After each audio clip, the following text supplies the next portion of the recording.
Bom, eu tenho uma história que eu tenho muito orgulho dela. Eu sou filho de um pedreiro que trabalhou muito, fez as coisas, as conquistas que ele teve na vida dele, foi tudo fruto do trabalho. A minha mãe, também uma trabalhadora, uma batalhadora incrível, né? Meu pai é o Valentim Bocaleto, muita gente conheceu ele, fez muitas obras em Vinhedo.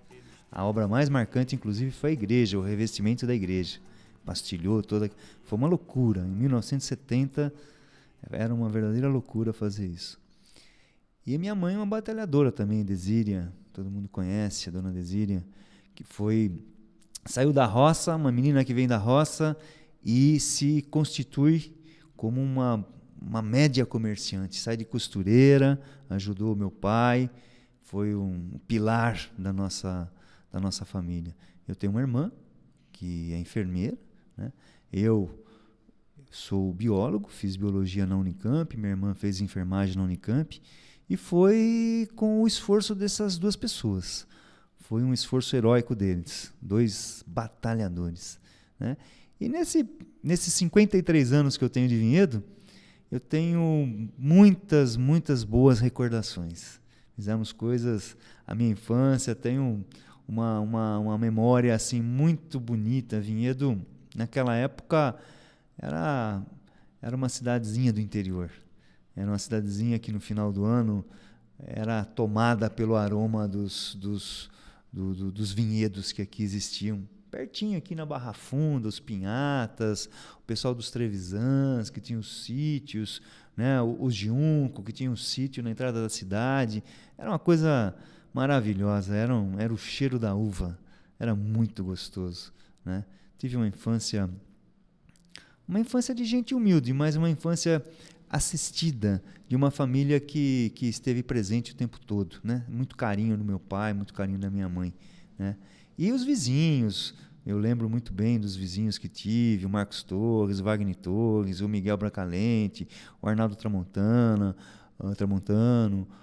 o pessoal, a gente brincava muito, soltava papagaio, jogava muita bola.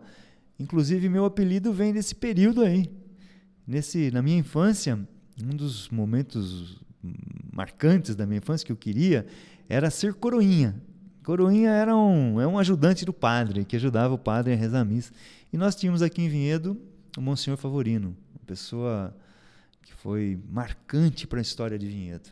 Uma pessoa que eu reputo a ele, o modo de ser vinhedense, ele contribuiu muito, com a rigidez, com o valor do trabalho, com a honradez, um homem que ajudou, que motivou, que animou a população vinhedense a construir uma igreja que na época era uma coisa assim inacreditável, né? Era uma ousadia fazer aquela igreja. E ele motivou as pessoas a fazerem isso. Foi um motivador. A Santa Casa, ele com o doutor Abrão, Santa Casa de Vinhedo, na época Vinhedo tinha umas 7.000 pessoas, não tinha mais que isso, e fizeram uma Santa Casa com 120 leitos.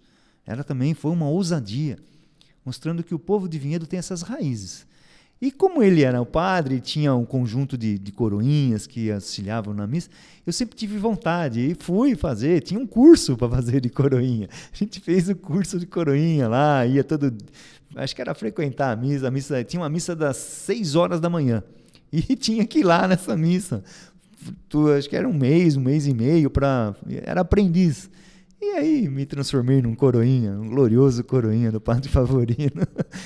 E a gente tinha o conjunto dos coroinhas atrás da igreja, onde hoje é a casa paroquial. Ali era um terreno vazio, que foi um campinho de futebol. Tinha vários campinhos de futebol aqui por Vinhedo, onde inclusive nasceram craques que chegaram à seleção brasileira.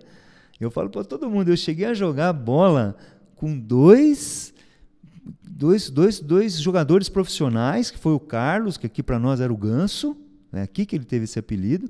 Jogava com ele atrás, no campinho dos coroinhas. Ele chegou a jogar bola com a gente lá, quando a gente era menino. E o Fernando Polozzi, que chegou também a ser zagueiro. Eles jogaram na Ponte Preta os dois, né?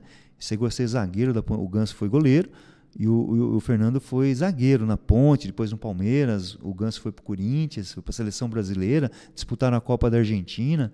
Então, a gente jogava bola e eu gostava, sempre gostei muito de jogar bola. Jogar bola era o meu sonho, inclusive, infanto-juvenil, era ser jogador profissional, né? Adorava jogar bola. Minha mãe ficava louca da vida que eu saía, pedia para comprar as coisas no armazém, na época era armazém, e eu me perdia nesses campinhos, ficava jogando bola, esquecia de comprar as coisas, apanhava na hora que chegava em casa.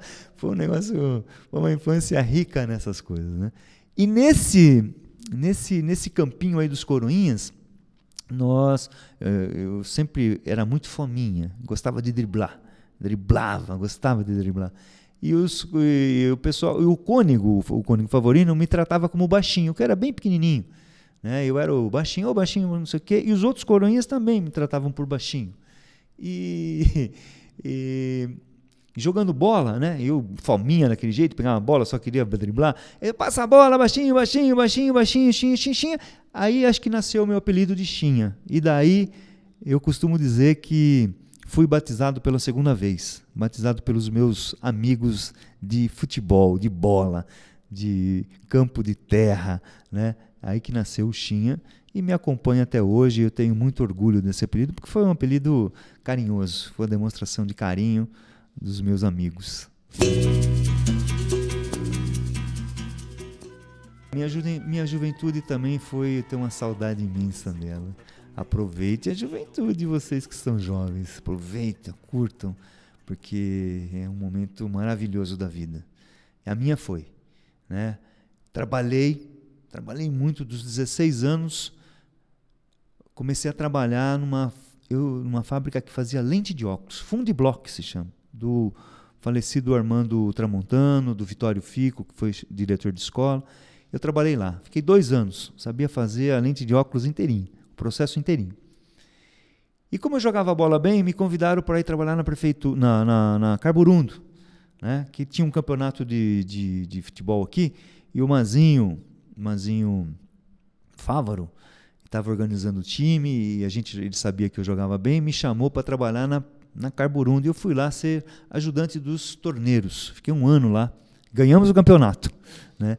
E nesse período que começou a despertar a minha consciência. Até então era um meninão que gostava muito de esporte, mas muito esporte na minha vida, né? Era desse jeito. Mas aí começou a despertar a consciência política. Foi nesse período da vida, quando comecei a fazer cursinho, ditadura no Brasil, aqui tudo era proibido. Tudo era proibido. Jornal era censurado, revista era censurada, livros eram proibidos, filmes eram proibidos. Foi uma coisa super engraçada. Uma vez, quando a gente começa a despertar, você quer conhecer as coisas, nós somos uma laranja mecânica. Foi a coisa mais incrível do mundo. Os militares colocavam um tapa-sexo nas cenas de nudismo que tinha do filme. Então as mulheres apareciam com os peitos, assim, com as bolinhas pretas assim, da censura. Era uma coisa, né, uma barbaridade que fizeram, né, no tempo dos militares, essa coisa de censurar obras de arte, censurar literatura, censurar pesquisas. E aí foi nesse meio que, nesse período da triste história do Brasil, né, um momento horroroso na história do Brasil, da ditadura. A ditadura não pode de jeito nenhum nunca mais acontecer no Brasil, que despertou minha consciência política junto com outros jovens nessa idade, 18, 19 anos. Nós participávamos até então da comunidade de jovens, comunidade católica, que se reunia, né, para estar discutindo os textos evangélicos e tal. E no Evangelho, o Evangelho é revolucionário. Jesus Cristo é o grande revolucionário desse mundo. É a grande proposta, é a grande mudança, que é eterno, que é do amor, né? Das pessoas viverem de forma harmoniosa, sem injustiças. Isso aí nos embalou, isso aí tocou o coração de um grupo de jovens que desafiamos a ditadura naquele momento. Um grupo que constituiu um grupo de estudo político, chamava GEPOL. Nós tínhamos um grupo nós construímos um grupo político, GEPOL, né? Que era para fazer estudos. A gente queria conhecer a política, porque ela era proibida e a gente queria conhecer. Nós saímos da escola à noite, fazia colegial à noite no Patriarca, que eu fiz todo o período ali no Patriarca, e íamos a Nova Vinhedo, 11h30 da noite, sexta-feira, discutir, tentar entender como que funcionava a política, porque não aparecia na televisão, a gente estava como se fosse, nós estávamos no escuro, tateando as coisas, tentando entender como que funcionava o mundo. E daí nós comecei a minha trajetória política, propriamente dita. Isso foi em 1978, 77, 78.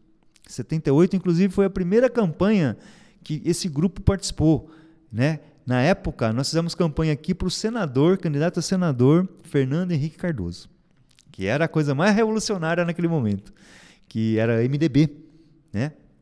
E o candidato principal do MDB era o Franco Montoro, e o mais revolucionário deles era o Fernando Henrique, né? Que deu no que deu depois, né? Mas naquele momento fizemos campanha para ele. Uma campanha para o Fernando Henrique e tal. Ele ficou suplente, depois ele foi, o Franco Montoro em seguida se elegeu governador, e ele foi ser senador. E foi aí que começamos, né? Começamos na batalha da criação do PT. Um grupo de jovens, 20, 21 anos, criamos o Partido dos Trabalhadores aqui. Foi uma loucura, né? Os nossos pais não entendiam direito o que a gente estava fazendo e se atemorizavam também. Era motivo de preocupação, porque as pessoas, né, era ditadura, era uma perseguição. E aqui tinha os aliados da ditadura, porque a ditadura se implantou com aliados. Tinha o partido da Arena, os caras que defendiam, né, os generais. E a gente se contrapôs a isso. Nascemos desse jeito, politicamente, né? Então foi assim. Aí o que aconteceu comigo? Eu tinha um sonho também, eu queria de toda forma entrar na universidade. De toda forma eu queria entrar na universidade. E minha formação foi muito, como um jovem estudando, fazendo colegial à noite, trabalhando de dia, competir para entrar em cursos muito concorridos na Unicamp era muito difícil. Aí meus pais me asseguraram que eu podia fazer cursinho um ano inteiro, fiz cursinho um ano inteiro, só estudei e entrei na Unicamp. Mas também foi com o dinheiro que eu adquiri trabalhando na Carburundo. Eu fiz um acordo em casa, falei para meu pai, para minha mãe, olha, eu vou pegar esse dinheiro, vou pôr na poupança e o ano que vem vou fazer o cursinho para me preparar para entrar. Eles concordaram, fiz isso, todo o salário que tinha eu guardava na poupança, abria uma poupança e guardava ele integralmente. E fazia cursinho à noite e pagava o cursinho à noite e o que sobrava guardava. Fiz isso. No final do ano, cheguei na Carburundo e falei, olha, eu preciso fazer minhas contas aqui, vou sair, que o ano que vem só vou estudar. O pessoal nem acreditou, né? Eles queriam me promover lá, eu sempre me dei bem nos trabalhos, né? Mas saí, peguei o fundo de garantia, o que eu juntei. No ano seguinte, cheguei no cursinho, chamava MacPoly. Paguei o cursinho à vista. Nunca tinha acontecido isso. Eu paguei, a moça até falou, mas você paga por mês? Não vou pagar à vista, vou pagar todo integral, que eu estou determinado. E foi dessa forma que eu nunca estudei tanto na minha vida como aquele ano. Estudei, rachei, entrei na Unicamp no ano seguinte, né? Em 13º lugar no exame da Unicamp. O 13 me persegue desde esse momento aí, né? Então a gente fez e aí fiz biologia, um curso maravilhoso que quem está me acompanhando aqui na internet, olha, faça biologia. A biologia é muito lindo, né? E é muito importante, principalmente para o momento atual que nós estamos vivendo, né? Precisamos ter gente capacitada nessa área. E aí, a par e passo a isso, né? Fazendo a faculdade, a gente formou o PT, saí candidato pela primeira vez em 1982, candidato a vereador. Estava no último ano da faculdade, né? Isso me causou, inclusive, uma dependência que precisei fazer 6 meses a mais depois, porque me dediquei à campanha, não tinha jeito. Mas foi muito bom, foi excelente, né? Eu ter sido candidato em 82, tive 46 votos. O PT teve 5% dos votos. Nós tínhamos como candidato o Heitor Galdense, também um jovem, 20 e poucos anos, né? que saiu do mosteiro, ele era monge e saiu do mosteiro para ser candidato conosco. Foi também uma coisa muito bacana. O Heitor, um grande batalhador, uma família importante, a família Gaudense, né, que sempre se dispuseram a estar ajudando as pessoas. E naquela oportunidade foi o Heitor e o Geraldo. O Geraldo casado de novo com uma filhinha pequenininha, a Camila, que hoje é mãe de 2 filhas. Naquele momento se dedicaram a uma aventura. Foi uma grande aventura, né? Uma ousadia. Foi uma coisa assim de jovem, que pode tudo, e a gente não media. Nós fomos para a luta de uma forma assim muito franca, muito aberta, de coração mesmo, né? E foi marcante. Aquilo marcou a minha vida inteira, até hoje, e hoje sou candidato novamente. Mas vem de lá, vem desse momento da vida que a gente viveu, né? Foi uma coisa muito bonita. É minha estrela, é minha cidade, gente sincera que vem e me diz: chegou a hora de ser feliz. É nossa estrela, é nossa cidade, chegou a hora de ser feliz.